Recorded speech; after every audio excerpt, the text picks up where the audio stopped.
Hi everyone, welcome back to another video from Wake&Tech. In this tutorial, I'm going to show you how to change language on your iPhone.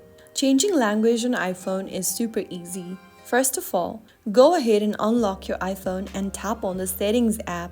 From the Settings menu, scroll down and tap General. Under General, scroll down and look for Language and Region and tap on it. Now go ahead and select a language from your preferred language list.